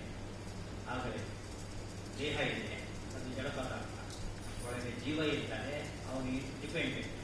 ಒಳಗೆ ಪರಮಾತ್ಮ, ಅವನು ಇಂಡಿಪೆಂಡೆಂಟ್. ಮೂರು ಭಾಗ. ಒಂದು ನಾಲ್ಕು ಭಾಗಕ್ಕೆ ತರತೆ ಅಂಗಡಿ ಮೇಲೆ ರ್ಯಾಪರ್ ಇದೆ, ಅದು ಬಾಡಿ. ಒಳಗೆ ಶೀಶೆ ಇದೆ, ಅದು ಜೀವ. ಒಳಗೆ ಟಾನಿಕ್ ಇದೆ, ಅದು ರಸ. ನೀವು ಶೀಶೆ ಕುಡಿದ್ಬಿಟ್ರೆ ಸತ್ತು ಹೋಗ್ತಾರೆ. ಶೀಶೆಯನ್ನು ಕುಡಿಬಾರ್ದು, ರ್ಯಾಪರು ತಿನ್ನಬಾರ್ದು. ಒಳಗೆ ರಸ ತಗೋಬೇಕು. ಅಂದರೆ ರಸವು ವಹಿಸಹ ಅವನು ಭಗವಂತ ಅಂತ. ಪ್ರತಿಯೊಂದರ ಒಳಗೆ ಹೋದರೆ ಭಗವಂತ ಇರ್ತಾನೆ. ಎವ್ರಿಥಿಂಗ್ ಈಸ್ ಗಾಡ್ ಅಲ್ಲ, ಗಾಡ್ ಈಸ್ ಇನ್ ಎವ್ರಿಥಿಂಗ್. ಅದು ಫಿಲಾಸಫಿ. ಎವ್ರಿಥಿಂಗ್ ಎಲ್ಲ ಗಾಡ್, ನಾವೆಲ್ಲ ಗಾಡ್ ಆಗಿರ್ತೇವೆ. ಗಾಡ್ ಆಗಿದ್ದು ರಿಪೀಟೆಡ್ ಹಾಕಿಬಿಡ್ತೀವಿ. ಇಲ್ಲ, ಎವ್ರಿ ಕರೆಂಟು ವೈರೊಳಗಿದೆ, ವೈರೇ ಕರೆಂಟ್ ಅಲ್ಲ. ಕರೆಂಟ್ ಇದ್ದರೆ ವೈರ್ ಅಷ್ಟೇ. ಕರೆಂಟ್ ಬಂದಾಗ ಅದು ಸೂಪರ್ ಹೇಳಕ್ಕೆ ಸಾಧ್ಯ. ಅದಕ್ಕೆ ನಮ್ಮ ದೇಹ ಅಂಬೋದು ಭಗವಂತ ಇದ್ದಾಗ ರೀತಿಯೇ ಇದೆ, ಇಲ್ಲ ಹೋದ ಬೇರೆ ರೀತಿಯೇ ಇದೆ. ಇದು ಒಬ್ಬರು ವಿಷಯ ಅಲ್ಲ, ಯಾರು ಅದಕ್ಕೆ ಸೇರ್ತದೆ. ಸೊ ಅಧ್ಯಾತ್ಮ ಅನ್ನೋದು ಕಾಮನ್, ಪ್ರತಿಯೊಬ್ಬರು ಮಾಡದೇ ಬೇಕಾದ ಕೆಲಸ. ಅದರಲ್ಲಿ ಆಪ್ಷನ್ ಇಲ್ಲ. ಅದನ್ನು ತಿಳಿಸೋ ಸಂಸ್ಕೃತಿ ಕೊಡಬೇಕಾದ್ರೆ ರಾಮಾಯಣ ಮಹಾಭಾರತಗಳು ವಿಶೇಷ ಪ್ರಶ್ನೋತ್ತರ ಪ್ರಸಂಗ ಭಾರಿ ದೊಡ್ಡ. ಆ ಹಿನ್ನೆಲೆ ಏನಿದೆ, ರಾಮಭಕ್ತರು ಅಣ್ಕಂಬಂದರು. ಅಣ್ಕಂಬಂದರು ಅಂದರೆ ಕೋರ್ಟ್ ಕೇಸ್ ಹೋದರೆ ಅಲ್ಲ. ಹೆಚ್ಚು ಜನ ಹೇಳೋದು ಹೆಚ್ಚು ಕೋರ್ಟ್ ಕೇಸ್ಗಳ 19 ಕೇಸ್ ಐತೆ. ಆದರೆ ಸಿನಿಮಾ ಬಂತಲ್ಲ ರಾಮಾಯಣ, ಅದು ಆ್ಯಕ್ಚುಲಿ ಸರಿ ತೆಗೆದಿದ್ದಲ್ಲ. ಅಷ್ಟಕ್ಕೆ ಏನಾಯ್ತು ಗೊತ್ತಾ, ನೀನಾಡಬೇಕು ಅಂತ ರಾಮ, ನೀನಾಡಬೇಕು ಅಂತ ಭರತ. ಅಂಥಪ್ಪದ ಜಗಳ, ನನಗೆ ಜಗಳಲ್ಲ, ನಿನಗೆ ಜಗಳ. ಆ ಜಗಳ ನೋಡಿ ಸಿನಿಮಾ ನೋಡಿದ ಮೇಲೆ ಎಷ್ಟೋ ಜನ ತನಗೆ ವಾಪಸ್ ತಗೊಂಡ್ಬಿಟ್ರು. ಅಷ್ಟು ಇಂಪ್ಯಾಕ್ಟ್ ಕ್ರಿಯೇಟ್ ಮಾಡಿ. ನನಗೆ ಎಂಬುದು ದೊಡ್ಡ, ನಿನಗೆ ಎಂಬುದು ದೊಡ್ಡ. ನಿನಗೆ ಎಂಬುದು ಕಲಿಬೇಕಾದ್ರೆ ಸಂಸ್ಕೃತಿ ಇದೆ, ನನಗೆ ಎಲ್ಲಕ್ಕೆ ಅಹಂಕಾರ ಸಾಕಾಯ್ತು. ನನಗೆ ಅನ್ನೋದು ನ್ಯಾಚುರಲ್ ಬರೋದು ಹೇಳ್ತಾರೆ. ಇನ್ನೊಂದು ಪ್ರಕೃತಿ, ಗೊತ್ತಾಯ್ತಾ? ಇನ್ನೊಬ್ಬರು ಕೆಲವು ಕಿತ್ಕೊಳ್ಳೋದು ಪ್ರಕೃತಿ, ನಮ್ಮದು ಇನ್ನೊಬ್ಬರಿಗೆ ಕೊಟ್ಟು ತಿನ್ನಿಸೋದು ಸಂಸ್ಕೃತಿ. ನಮ್ಮದನ್ನು ಕೊಟ್ಟರೆ ಸಂಸ್ಕೃತಿ, ನಾವು ತಿಂದರೆ ಪ್ರಕೃತಿ, ನ್ಯಾಚುರಲ್ ತಿನ್ನೋದು. ಇನ್ನೊಬ್ಬರನ್ನ ಕಲ್ಲು ಹಾಕಿದರೆ ಅದು ವಿಕೃತಿ ಆಗಿದೆ. ಅಂತ ನಡೀತಿರೋದು ಹಾಗೆ ಶೋಷಣೆ, ಬಡವರನ್ನ ಶೋಷಣೆ ಮಾಡ್ತಾರೆ. ಬಾಯಲ್ಲಿ ಹೋಗುತ್ತೆ ಹೊರತು ವಸ್ತುತಿದೆ. ಭಗವಂತ ನ್ಯಾಯದಲ್ಲಿ ಶೋಷಣೆ ಹೆಸರೇ. ರಾಮ ರಾಜ್ಯ ಆಗಬೇಕಾದ್ರೆ ಒಂದು ನಾಯಿ ಬಂದ ನಿಂತ್ಕೊಂಡಿದ್ದೆ, ನಾಯಿ ಹೊಳ್ತಾ ಇದೆ. ರಾಮ ಲಕ್ಷ್ಮಣ ನೋಡ್ಕೊಂಬ ಯಾರು ಒಂದು ನಾಯಿ ಬಂದಿದೆ ಅಂತ. ಅದು ಯಾಕೆ ಅಂತ ಕೇಳಿ, ನಾನು ನ್ಯಾಯ ಬೇಕು ಅಂತ ಕೇಳ್ತಾ ಇದೆ. ಒಳಕರಿ ಅಂತ ಹೇಳ್ತಾರೆ. ಅದು ಬರ್ತಾರೆ, ಏನಾಗಿದೆ, ನಾನು ನ್ಯಾಯ ಬೇಕಾಗಿದೆ. ಏನಾಯ್ತು ನಿನಗೆ? ನಿಮ್ಮ ಕಡೆ ಮಲಗಿದ್ದೆ ನಾನು. ಒಬ್ಬ ಬ್ರಾಹ್ಮಣ ಸನ್ಯಾಸಿ ಬಂದು ಹೊಡೆದ. ನೆಂಟರು ಕೊಟ್ಟು ಜಾತಿ ಪ್ರಶ್ನೆ ಯೋಚನೆ ಬರುತ್ತೆ. ಬ್ರಾಹ್ಮಣ ಸನ್ಯಾಸಿ ಹೊಡೆದ. ಕಷ್ಟ ರಾಮ ಕರ್ತಾರೆ. ಕೇಸ್ ಡಿಪಾರ್ಟ್ಮೆಂಟ್ ಕಳಿಸ್ಕೊಡೋದು, ಇಮಿಡಿಯೇಟ್ ರಿಸಲ್ಟ್ ಕರ್ಕೊಂಡು ಹೊಡೆದಿದ್ದು ಹೌದಾ ನೀನು? ಹೌದು. ನಾಯಿ ಕಷ್ಟ ನಿನ್ನ? ಇಲ್ಲ. ಯಾಕೆ ಹೊಡೆದೆ? ಸುಮ್ಮನೆ ಹೊಡೆದೆ. ತಪ್ಪಲ್ವಾ? ತಪ್ಪು. ಶಿಕ್ಷೆ ಕೊಡಬೇಕೀಗ. ಆಗ ರಾಮ ಹೇಳ್ತಾನೆ, ಶಿಕ್ಷೆ ಪುಸ್ತಕ ನೋಡಬೇಡಿ, ಕಾನೂನು. ಕಚ್ಕೊಂಡಿದ್ದ ನಾಯಿ, ಬಳಸ್ಕೊಂಡಿದ್ದ ನಾಯಿ ಅದನ್ನು ನಾಯಿ ಕೇಳೋಣ, ಏನು ಶಿಕ್ಷೆ ಕೊಡಬೇಕು ಹೇಳಿ, ಅದೇ ಹೇಳಿ ಅಂತ ಹೇಳಿ. ಆಗ ನಾಯಿ ಹೇಳಿ, ನೀನು ನಾಯಿ ಹೇಳುತ್ತೆ, ಅದರಲ್ಲಿ ಮಠ ಇದೆ, ಯಾರು ಸ್ವಾಮಿಗಳಿಲ್ಲದಕ್ಕೆ ಒಂದು ಕಳಿಸಿಬಿಡಿ, ಕಳಿಸಿಬಿಟ್ಟು ಆಗೆಲ್ಲ ಕುಡಿತಾರೆ. ಈ ನಾಯಿ ಶಿಕ್ಷೆ ಕೊಡಿಸೋದು ಇದು ಅವಾರ್ಡ್ ಕೊಟ್ಟಾಗ ನನಗೆ ನಕ್ಬಿಟ್ರು. ತಕ್ಷಣ ರಾಮ ಕೇಳ್ತಾರೆ, ಸುಮ್ಮನೆ ಇದೆ, ಅದು ಶಿಕ್ಷೆ ನೊಂದಿರೋದು, ಅದು ಶಿಕ್ಷೆ ಕೊಡಿಸಿರೋದು, ಕಾರಣ ಇರಬೇಕಲ್ಲ, ಹೇಳಿ ನಾ ಯಾತಕ್ಕೆ ಕೇಳಿರ್ತೀನಿ. ರಾಮ ತಕ್ಷಣ ಕಳಿಸಿ ಬಿಡ್ತಾರೆ, ಸಂಜಾತಿನ ಪಟ್ಟಾಭಿಷೇಕ ಕಳಿಸಿರ್ತಾರೆ. ಇನ್ನೇನು ಇಲ್ಲ ರಾಮ, ಯಾತಕ್ಕೆ ಮಠಕ್ಕೆ ಕಳಿಸಿದೆ ಅಂತಾರೆ. ಮಠಕ್ಕೆ ನಾನೇ ಇನ್ನು ಸ್ವಾಮಿಯಾಗಿದ್ದೆ, ಈಗ ನಾಯಿಯಾಗಿದ್ದೇನೆ, ಅವನು ನಾಯಿ ಆಗ್ತಾ ಇದ್ದೀನಿ. ಎಷ್ಟು ಎಚ್ಚರ ಬರ್ತದೆ ಅದ್ರ ಬಗ್ಗೆ. ಅಂದರೆ ಯಾರು ಶ್ರೀಕೃಷ್ಣ ಕಾಲಕ್ಕೆ, ಮುಖ್ಯದ ಕಾಲಕ್ಕೆ ಕೃಷ್ಣ ಅವರು ಕಥೆ ಹೇಳಿದ ತಕ್ಷಣ ಅವರು ಮನೆಗೂ ಫೋನ್ ಮಾಡಿದ್ರು. ಇದನ್ನೇನಾದ್ರು ಹೇಳಿದರೆ ನಾವು ಭ್ರಷ್ಟಾಚಾರ ಹೋಗ್ಬಿಡ್ತೀವಿ. ಏನು ಗೊತ್ತಾ, ಅವನು ಸನ್ಯಾಸಿ ಅಂತ, ಬ್ರಾಹ್ಮಣ ಸನ್ಯಾಸಿ, ಅವನು ಯಾತಕ್ಕನ್ನು ಮಿಸ್ಯೂಸ್ ಮಾಡಿಕೊಂಡ ಸಂಸ್ಥೆ, ಅದಕ್ಕೆ ನಾಯಿ ಅಲ್ಲ. ಸಂಸ್ಥೆ ಹೇಳ್ತಾರೆ, ಪುರೋಹಿತರು, ಅರ್ಚಕರು, ಯಾರೇ ಆಗಿರಲಿ, ಮುಖ್ಯಸ್ಥ ತಪ್ಪು ಮಾಡಿದ್ರೆ ನಾಯಿ ಆಗ್ತಾನೆ. ಇದಕ್ಕೆ ಯಾರು ಆಗೋದೇ ಇಲ್ಲ. ಸರಿಯಾಗಿದ್ದರೆ ಮೇಲಕ್ಕೆ ಹೋಗ್ತಾನೆ, ಕೆಳಗಿದ್ದರೆ ನಾಯಿ ಆಗ್ತಾನೆ. ಈಗ ಇದು ಯಾವ ನಮ್ಮ ಆ್ಯಂಟಿ ಕರಪ್ಷನ್ ಡಿಪಾರ್ಟ್ಮೆಂಟು ಬೇಕಿಲ್ಲ, ತಕ್ಷಣ ಕರೆಕ್ಟ್ ಮಾಡ್ತಾರೆ. ನಾಯಿ ಪಾಡಾಗುತ್ತೆ, ನಾಯಿ ಆಗೋದ, ನಾಯಿ ಪಾಡಾಗ್ತಾರೆ, ಮಾಡ್ತಾರೆ. ಜೈಲಿಗೆ ಕರ್ಕೊಂಡು ಹೋಗ್ತಾರಲ್ಲ, ಯಾವ ನ್ಯಾಯ ಕರ್ಕೊಂಡು ಹೋಗ್ತಾರಲ್ಲ, ಅದಕ್ಕಿಂತ ಬೇರೆ ಚೀಫ್ ಮಿನಿಸ್ಟರ್, ಪ್ರೈಮ್ ಮಿನಿಸ್ಟರ್ ಅಂತ ಆಗಿದ್ದವರು ಜೈಲಿಗೆ ಹೋದಾಗ ಎಷ್ಟು ಅನ್ಯಾಯ, ಎಷ್ಟು ಕೇಳಾಗುತ್ತೆ. ಅದಕ್ಕೆ ಅನ್ಯಾಯ ಮಾಡ್ತಾರೆ. ಅಂದರೆ ಯಾವ ಕಾಲಕ್ಕೂ ಕೂಡ ಸನ್ಯಾಸಿಗಳಿಗೆ ನಾಯಿ ಪಾಡಲ್ಲ, ಸಂಸ್ಥೆಯ ಮುಖ್ಯಸ್ಥನೇ ನಾಯಿ ಪಾಡುವಂತ. ಸದ್ಯನ ಯಾವ ಸಂಸ್ಥೆಯಲ್ಲೂ ಸಿಕ್ಕಿಲ್ಲ. ಪುಣ್ಯ ಕರ್ಕೊಂಡ್ರೆ ಮನೆ ಮುಖ್ಯಸ್ಥ ತಾನೆ, ಅನ್ಯಾಯ ಆದರೆ ನಾಯಿ ಗ್ಯಾರಂಟಿ. ಯಜಮಾನಿ ಆದರೆ ಅವರು ನಾಯಿ, ಹೆಣ್ಣಾಯಿ ಆಗುವುದು ಹೊರತವರು. ಅಣ್ಣ ತಪ್ಪಂದ್ರೆ ಅಷ್ಟೇನೆ, ದ್ರೋಹ ಮಾಡಿದರೆ ನಾಯಿ ಪಾಡಕ್ಕಾಗುತ್ತೆ. ಈ ಮಾತು ಒಳಗಿಂದ ಕರೆಕ್ಟ್ ಮಾಡೋದು. ಕಾನೂನು ಹೊರಗಿನಿಂದ, ಧರ್ಮ ಒಳಗಿನಿಂದ ಮಾಡೋದು. ಅದು ಯಾರು ನೋಡಬೇಕಾಗಿತ್ತು? ನಮಸ್ಕಾರ ಮಾಡ್ತಾ ಇದ್ದೀವಿ. ಕಾನೂನು ಯಾರು ನೋಡೋದಿಲ್ಲ ತಾನೆ, ನೋಡೋದಕ್ಕೆ ಮಾಡ್ತೀವಿ, ಸಿಕ್ಕ ಮೇಲೆ ಬಿಡಿಸ್ಕೊತೀವಿ, ಇಷ್ಟೇ. ಮನಸ್ಸು ಹೇಳಿದಾಗ ಏನು ಮಾಡಬಾರ್ದು. ಮನಸ್ಸಿಗೆ ಶಿಕ್ಷಣ ಕೊಡೋ ಶಕ್ತಿ ಇರೋದು ರಾಮಾಯಣ ಮಹಾಭಾರತಗಳಿಗೆ. ಅಧ್ಯಾತ್ಮಕ್ಕೆ ಹೇಳೋದ್ರೆ ಅಧ್ಯಾತ್ಮಿಕ ಶಕ್ತಿ, ಅದನ್ನು ಉಳಿಸಿಕೊಂಡ್ರೆ ಸಾರ್ಥಕವಾಗ್ತದೆ ಎಂಬ ಹಿನ್ನೆಲೆಯಲ್ಲಿ ಮಹಾಭಾರತ ರಾಮಾಯಣಗಳು ಅವತ್ತು ಬೇಕಾಗಿದೆ. ಅದರ ಸ್ಮಾಲ್ ಎಪಿಸೋಡ್ ಯಕ್ಷಪ್ರಶ್ನೆ ತುಂಬ ವಿಚಾರಗಳಿದ್ರು ಕೂಡ ಅಷ್ಟೇ ಹೇಳಲಿಕ್ಕೆ ಕಾರಣ ಏನಂದರೆ, ಶಾಂಪಲ್ ಹೇಗಿದೆ, ನಮ್ಮ ಸಾಮಾನ್ಯ ಮನಸ್ಸನ್ನು ಬದುಕ್ತೇವಲ್ಲ. ಇವತ್ತು LICಯಲ್ಲಿ ಎಷ್ಟಿದೆ ಅಂತ ಗೊತ್ತು, ಅನ್ಕ್ಲೇಮ್ಡ್ ಮನೆ ಎಷ್ಟಿದೆ ಅಂತ ಗೊತ್ತಾ? ಲಕ್ಷಾಂತರ ಕೋಟಿ ರೂಪಾಯಿ ಅನ್ಕ್ಲೇಮ್ಡ್ ಮನೆ. ಮನೆಗಳನ್ನೇ ಎಷ್ಟೋ ಜನ ಸಾಯ್ತಾರಲ್ಲ, ಸಾವಿರಾರು ಕೋಟಿ ತಿಂತಾರ. ನೆನಪಿರಲಿ, ಬಿಟ್ಟು ಹೋಗಿದ್ರೆ ಅಷ್ಟೇ ಒಳ್ಳೆಯವರು ತಗೊಳ್ಳೋದಿಲ್ಲ, ಇನ್ನೊಬ್ರು ಹೆಂಗೆ ತಗೋಬೇಕು ಅಂತಾರೆ, ಕೆಟ್ಟವ್ರು ತಗೊಳ್ತಾರೆ, ಒಂದು ಮಿಸ್ಯೂಸ್ ಮಾಡ್ತಾರೆ. ಆ ಪಾಪ ಎಲ್ಲ ಬರ್ತಾರೆ. ಅದು ಮಕ್ಕಳಿಗೆ ಆಸ್ತಿ ಮಾಡಬೇಡಿ, ಮಕ್ಕಳನ್ನೇ ಆಸ್ತಿ ಮಾಡಿ.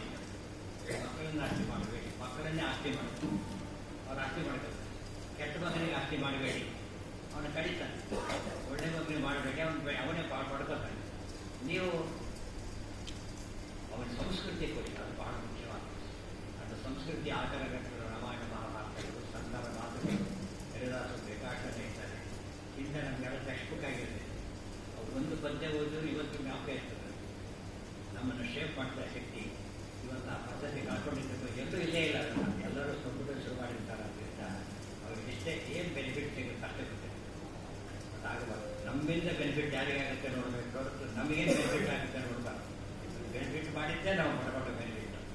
ಅದೇ ದೊಡ್ಡ ಶಾಂತಿ ಕೊಡೋದು. ಅದೇ ತ್ಯಾಗ ಶಾಂತಿ ಅಂತ. ತ್ಯಾಗದಿಂದ ಸಿಗೋ ಮನಸ್ಸಿನ ಶಾಂತಿ ಬೇರೆ ಯಾವುದಕ್ಕೂ ಸಿಗೋದಿಲ್ಲ. ಮತ್ತು ತ್ಯಾಗದ ಕಾನ್ಸೆಪ್ಟು, ಭೋಗದ ಕಾನ್ಸೆಪ್ಟ್ ಎಲ್ಲ ಬರ್ತಿರೋದ್ರಿಂದ ಸೈನ್ಸಿಂದ ಬೈತಾ ಇಲ್ಲ, ಅದು ಯೂಸ್ ಮಾಡೋ ರೀತಿ ಬೈತಾ ಇಲ್ಲ. ಶಸ್ತ್ರ ಇದೆ, ಅದು ಹಂಡೆಂಟಿ ದೇವರಿಗೂ ಕೊಡಬಹುದು. ಬಾರ್ಡರ್ ಮಾಡಿದರೆ ಅದು ವಿಕೃತಿ. ಹಣ್ಣೆ ಇಟ್ಕೊಂಡು ಇನ್ನೊಬ್ಬರಿಗೆ ಕೊಟ್ಟರೆ ಅದು ಸಂಸ್ಕೃತಿ ಆಗುತ್ತೆ. ಶಸ್ತ್ರನೇ. ಆದರೆ ಉಪಯೋಗಿಸೋಕ್ಕೆ ಉಳಿಕೆ ಇದೆ. ಆ ಯಾರು ಉಪಯೋಗಿಸೋದು ಹೇಳ್ಕೊಳ್ಳೋ ಶಕ್ತಿ ಇರೋದು ಅಧ್ಯಾತ್ಮಕ್ಕೆ ಮಾತ್ರ ಅಂತ ಗೀತೆಯಲ್ಲಿ ಬರುತ್ತದೆ. ಅಧ್ಯಾತ್ಮ ವಿದ್ಯೆಗಳ ರಾಜ ಅಧ್ಯಾತ್ಮ. ಅದು ಒಂದೇ ಎಲ್ಲ ಗಾಡ್ ಸೆಂಟರ್ ಕಾನ್ಸೆಪ್ಟ್ ಅಷ್ಟೇ. ದೇವರಂತೆ ನಡೆಯುತ್ತೆ. ದೇವರ ಆರಾಧನೆ ಮಾಡಿ, ದೇವರ ಹೆಸರು ಹೇಳಕ್ಕೆ ಹೋಗಬೇಡಿ. ದೇವರಿದ್ದಾನೆ ಅಲ್ಟಿಮೇಟ್ ಫೋರ್ಸ್. ಅದನ್ನು ನಾವು ಬೇಸ್ ಮಾಡಿರ್ತೀವಿ. Because it's responsible all activities. ಎದ್ದರೆ ಕೂತ್ರೆ ದೇವರ ದಯ ಅನುಭವಿಬೇಕಾದ್ರಿಂದ ನಮ್ಮ ಅಕೌಂಟಬಿಲಿಟಿ ಏನಿದ್ರು ಕೂಡ ದೇವರು. ಅದಕ್ಕೆ ಕರೆದ ಬಾಳೆಹಣ್ಣು ತಿನ್ನಕ್ಕಾಗಲಿಲ್ಲ. ಬಾಳೆಹಣ್ಣು ತಿನ್ನಿ ಯಾರು ನೋಡೋದ ಜಾಗದಲ್ಲಿ ತಿನ್ನಕ್ಕಾಗಲಿಲ್ಲ ಅವರಿಗೆ. ಯಾಕೆ ದೇವ್ರು ನೋಡ್ತಾ ಇರಲ್ಲ ಅಂತ ಹೇಳಿದ್ರು. ಈ ಕಾನ್ಸೆಪ್ಟ್ ಬಂದರೆ ಮೋಸ ಯಾರು ಮಾಡೋದೇ ಇಲ್ಲ.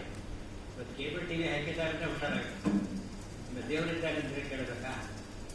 ಆ ದೇವರ ಕಾನ್ಸೆಪ್ಟ್ ಕೊಡೋ ಒಂದೇ ರೀತಿ ಅಂದರೆ ಅಧ್ಯಾತ್ಮ ವಿದ್ಯೆ. ಆದ್ದರಿಂದ ಅದಕ್ಕೆ ನಾವು ಶರಣಾಗಬೇಕು. ನಾವು ಜ್ಯೋತಿಷ್ಯ ಯಾವುದೇ ಹೇಳೋದು ಹೊರಟಿಲ್ಲ. ನೀವೇನಾದರೂ ದೇವರನ್ನು ನಂಬಿ ಬದುಕಿದರೆ ಯಾವ ಜ್ಯೋತಿಷ್ಯರೂ ಬೇಡ. ಎಲ್ಲ ಜಾತಕ ಕಳ್ಕೊಂಡ್ಬಿಡಿವಿ. ಒಳ್ಳೇದಾಗಲೇಬೇಕು, ಕೆಟ್ಟದಾಗ ಚಾನ್ಸ್ ಇದೆ. ನೀವು ಜಾತಕ ಎಲ್ಲ ನೋಡ್ಕೊಳ್ಳಿ, ಯಾರ ಪ್ರಭಾವ ಇರುತ್ತದೆ. ಅಧ್ಯಾತ್ಮ ಇಲ್ಲ ಅಂದರೆ ಎಲ್ಲ ಮೈನಸ್. ಲೌಕಿಕಗಳು 5% ಆದರೆ ಅಧ್ಯಾತ್ಮ 95% ಮಾರ್ಕ್ಸ್. 95% ರ್ಯಾಂಕ್ ತಗೊಳ್ಬೋದಾದ್ರಿಂದ ಸಾಧು ಸಂತರೆಲ್ಲ ಬದುಕಿತ್ತು. ಲೋಕದ ಮಾಡೆಲ್ ಆದವರಾದ್ರಿಂದ ಅಂತ ಜೀವನ ಸಾಕೋದಕ್ಕೆ ಇವತ್ತಿನಂಥ ಕಾಲ ಮತ್ತೊಂದಿಲ್ಲ. ಆರಾಮ ಬದುಕೋದು, ಸುಖವಾಗಿ ಬದುಕೋದು. ಇನ್ನೊಬ್ಬರು ಸ್ವಂತ ನಮಗೆ ಬೇಕಿಲ್ಲ. ನ್ಯಾಚುರಲ್ ಬರುತ್ತೆ. ಗೊತ್ತಾ, ಮನೆ ಕೆಲಸದವ್ರು ಇರ್ತಾರೆ, ಆಫೀಸ್ಗೆ ಹೋಗೋದು ಏನೋ ಜೇಬಲ್ಲಿ ದುಡ್ಡು ಹಾಕಿಟ್ಟಿದ್ರೆ ಅದು ತಗೊಳ್ಳೋದಿಲ್ಲ. ಬಡವರು ಪಾಪ ಸ್ವಾಮಿ ತಗೊಳ್ಳಿ ಮಾಡಿ. ಕಳ್ಳ ಏನು ಮಾಡ್ತಾರೆ, ಹಿಂದಿನ ದುಡ್ಡು ಪ್ಯಾಕೆಟ್ ಮಾಡ್ತಾರೆ. ಎಷ್ಟು ವ್ಯತ್ಯಾಸ. ಇದು ಸಂಸ್ಕೃತಿ ಇದೆ, ಇವರಿಗೆ ಎಜುಕೇಷನ್ ಇಲ್ಲ. ಯಾಕೆ ತಗೊಂಡ್ರೆ ನಮ್ಮದಲ್ಲ, ನಿಮ್ಮದು ನಾವು ತಗೊಳ್ಳೋದು. ಇದು ಸಂಸ್ಕೃತಿ. ಅಲ್ಲಿ ಯಾರು ನೋಡೋದು ಯಾಕೆ ತಗೊಳ್ಬಾರದು ಅಂತ ಅನ್ನೋಲ್ಲ, ಅದು ವಿಕೃತಿ. ಇಲ್ಲಿ ಕಂಟ್ರೋಲ್ ಮಾಡೋಕ್ಕೆ ಬೇರೆ ಏನಿಲ್ಲ. ಕಾನ್ಸೆಪ್ಟ್ ಆಫ್ ಗಾಡ್ ಇದೆಯಲ್ಲ, ಅದು ಸೂಪರ್. ದೇವರು ಒಪ್ಕೊಂಡಾದರೆ 24 ತಾಸು ನಾವು ಆರಾಲ್ತಾಗಿರ್ತೇವೆ, ಖುಷಿಯಾಗಿರ್ತೇವೆ. ಏನು ಮಾಡಿದ್ರು ಸಬ್ಮಿಟ್ ಮಾಡಬೇಕಲ್ಲ, ಅದು ಇಂಪಾರ್ಟೆಂಟ್. ಚಂದಾಗ ಆಚರಣೆ ಬರದ ಯಾರು ಬೆಳೆದಂತೆ ಕೇಳಿದ್ರು, ಎಲ್ಲರೂ ತೋರಿಸ್ತಾ ಆಗ್ತದೆ. ಸಬ್ಮಿಟ್ಟೇ ಮಾಡಿಲ್ಲ, ಮನೆ ಹೋಗ್ಬಿಟ್ಟಿದ್ದಾನೆ, ಅವನು ಫೇಲು. ಗೊತ್ತಾಯ್ತಾ? ಅಯ್ಯೋ ದಾಟ ಸಬ್ಮಿಟ್ ಮಾಡಬೇಕು. ಸಬ್ಮಿಟ್ ಮಾಡ್ದ, ಬರೀಬೇಕಾದ್ರೆ ಸಬ್ಮಿಟ್ ಮಾಡ್ದ, ಮತ್ತೆ ಫೇಲ್. ಇನ್ನೊಂದು ಸರಿ ಬರೋದು ಪಾಸ್ ಬರದ ಮತ್ತೆ ಫೇಲ್. ತಪ್ಪು ಬರೋದು. ಕೊನೆಗೆ ಸರಿಯಾಗಿ ಬರೋ ಸಬ್ಮಿಟ್ ಮಾಡ್ದ, ಆಗ ಪಾಸ್. ಸಬ್ಮಿಟ್ ಯಾರಿಗೆ ಮಾಡಬೇಕು? God, ultimate God. ಕಾಯೇನ ವಾಚಾ ಮನಸೇಂದ್ರಿಯೇಣ ಸ್ವಭಾವ ಕರೋತಿ ಸಕಲಂ ಪರಸ್ಮೈ ನಾರಾಯಣಾಯೇತಿ ಸಮರ್ಪಯಾಮಿ. Income tax of all sources of ಕರೋತಿನ, all source of income tax from all activities to God. ಅದೇ ದೇವ್ರ ಪೂಜೆ. ಇನ್ನೇನು ದೇವ್ರ ಪೂಜೆ? ಪ್ರತಿಯೊಂದು ಪೂಜೆ ಮಾಡಿ ದೇವ್ರ ಪೂಜೆ ಅಲ್ಲ. ಸತ್ಯದ ಅನುಷ್ಠಾನ ದೇವ್ರ ಪೂಜೆ, ಅದರ ಅನುಷ್ಠಾನ ದೇವ್ರ ಪೂಜೆ. ಆಗ ನಮಗೆ ಭಗವಂತ ಅನುಗ್ರಹ ಮಾಡ್ತಾನೆ ಅಂತ ಒಂದು ಶುಭ ಸಂದರ್ಭ. ಲೌಕಿಕದ ವಾತಾವರಣದಲ್ಲಿ ಇದನ್ನು ಕೇಳೋದಕ್ಕೆ ಒಂದು ಎಕ್ಸ್ಪೀರಿಯನ್ಸ್ ಹೇಳಿಸ್ಬಿಡ್ತೀನಿ. ನಾನು ಪ್ರಿನ್ಸಿಪಾಲ್ ಆಗಿ ಗೌರ್ಮೆಂಟ್ ಕಾಲೇಜ್ ಹೋದರೆ ನನ್ನ ಸಬ್ಜೆಕ್ಟ್ ಸಂಸ್ಕೃತ, ಇಂಜಿನಿಯರಿಂಗ್ ಬಂದಿದ್ದೆ, ಅದು ಸಂಸ್ಕೃತ. ನಾನು ಸಂಸ್ಕೃತ ರೆಗ್ಯುಲರ್ ಸಬ್ಜೆಕ್ಟ್. ನಾನು ಏನು ಮಾಡಿದೆ, ವಾರಕ್ಕೆ ಒಂದು ಕ್ಲಾಸ್ ಮೀಟ್ ಮಾಡಿ ಶುರು ಮಾಡಿದೆ. ಎಲ್ಲ ಅಧ್ಯಾತ್ಮದ ಬಗ್ಗೆ ಹೇಳ್ತಾ ಹೋದೆ. ನಾನು ಹೋದಾಗ ಕಾಲೇಜಲ್ಲಿ ಸಿದ್ದು 3%. ಗೌರ್ಮೆಂಟ್ ಕಾಲೇಜಲ್ಲಿ ಬರೋದು ಅಷ್ಟೇ ಸಾಮಾನ್ಯ. 4% ಬಂದು ದೊಡ್ಡ ಮೀಟಿಂಗ್ ಮಾಡಿ ಸೀಟ್ಸ್ ತಗೊಳ್ತಾರೆ. ವರ್ಷದಲ್ಲಿ 90% ಬಂದಿದ್ದಾರೆ. ಒಂದೇ ವರ್ಷದಲ್ಲಿ 90%. ವಾಲಂಟಿಯರ್ ತಗೊಂಡ್ರೆ ಇರಿಗೇಷನ್ ಬೇಸ್ಡ್ರಿಂದ ಎಲ್ಲರೂ ಕೂಡ ತಗೋಬೇಡಿ, ಇಂಪ್ರೂವ್ಮೆಂಟ್ ಗೌರ್ಮೆಂಟಲ್ಲಿ ಆಗಕ್ಕೆ ಸಾಧ್ಯ ಇದೆ. ಅದು ಮಾಡಿದ್ದು ಏನಲ್ಲ, ಹೇಳ್ತಾ ಹೋಗಿದ್ದಾರೆ ಎವ್ರಿ ಒಂದು ಅರ್ಧ ಗಂಟೆ ಹೇಳ್ತಾ ಇದ್ದೆ. ಆ ಸ್ಟೂಡೆಂಟ್ಸ್ ಯಾರು ಇವರಲ್ಲ, ಎಲ್ಲ KR ಗೌರ್ಮೆಂಟ್ ಕಾಲೇಜ್ ಒಬ್ಬಿದ್ದಾರೆ ಸ್ಟೂಡೆಂಟ್ಸ್, ಅವರು ಅಷ್ಟು ಚೇಂಜ್ ಆಗಿತ್ತು. ಅವರೊಂದು ಚೇಂಜ್ ಆಗಿಬಿಟ್ಟು ನನಗೆ ಆಶ್ಚರ್ಯನೇ ಆಶ್ಚರ್ಯ. ಇದು ಅಧ್ಯಾತ್ಮ ಒಂದು ಮ್ಯಾಜಿಕ್ ಅಲ್ಲ. 50 ವರ್ಷ ಸಕ್ಸಸ್ ಆಗಿದ್ದಾರೆ ನಮ್ಮ ಸ್ಟೂಡೆಂಟ್ಸ್ ಅಲ್ಲ. ಕೆಲವರು BC ಆಗಿದ್ದಾರೆ, ಸ್ಟೂಡೆಂಟ್ಸ್ BC ಆಗಿದ್ದಾರೆ ಅಂದರೆ ಅಧ್ಯಾತ್ಮ ಕಾಪಾಡ್ತಾರೆ. ಅದನ್ನು ನಾವು ಕೊಡಬೇಕು. ಇದಕ್ಕೆ ಯಾವ ಜಾತಿ ಮತ್ತು ಏನು ಬರೋದಿಲ್ಲ, ಫಾರ್ ಆಲ್. ನೀರು ಅನ್ನ ಹೇಳೋ ಅಧ್ಯಾತ್ಮ. ನಮ್ಮ ದೇವರ ಬಗ್ಗೆ ನಾವು ಮಾಡ್ಕೊಳ್ಳೋದು. ಭಗವಂತ ಒಳಗಿದ್ದಾನೆ, ನಾವೇ ದೇವರಲ್ಲ, ಒಳಗೆ ಭಗವಂತ ಇದ್ದಾನೆ, ನಾವೇ ದೇವರ ಗುರಿ. ಇನ್ನು ಯಾರು ಇರ್ತಾರೆ ನಮಗೆ ಅಧ್ಯಾತ್ಮ ಹೇಳುತ್ತಾದ್ರಿಂದ ಅಧ್ಯಾತ್ಮ ವಿದ್ಯಾ ವಿದ್ಯಾರಾಮತೆ ಅಂತ ನಿಮ್ಮೆಲ್ಲರಿಗೂ ಧನ್ಯವಾದಗಳನ್ನು ಹೇಳ್ತಾ ನಮ್ಮ ವಿಶೇಷವಾಗಿ ಕೆಲವರು ಆಶ್ಚರ್ಯ ಆಯಿತು. ಇದುಡ್ಕೊಂಡ್ರೆ ಗೊತ್ತಿಲ್ಲ ನನಗೆ, ಒಂದು ಹೇಳಬೇಕು ಅಂತ ಹೇಳಿದರು. ಭಾಳ ಖುಷಿ ಆಗ್ತದೆ. ಕಾಲದಲ್ಲಿ ಭಾರತೀಯ ವಿದ್ಯಾವರ್ಗ 7 ವರ್ಷ ಪ್ರಯೋಜನ, ಭಾರತೀಯ ವಿದ್ಯಾವರ್ಗ ಈ ಅಮೆರಿಕ ವರ್ಲ್ಡ್ ಕಪ್ 6 ವರ್ಷ ಈ ಇಂಥ ಜಾಗಕ್ಕೆ ಆಗಿರಲಿಲ್ಲ. ನಿಮ್ಮೆಲ್ಲರಿಗೂ ವಿಶೇಷ ಧನ್ಯವಾದಗಳು ಹೇಳ್ತಾ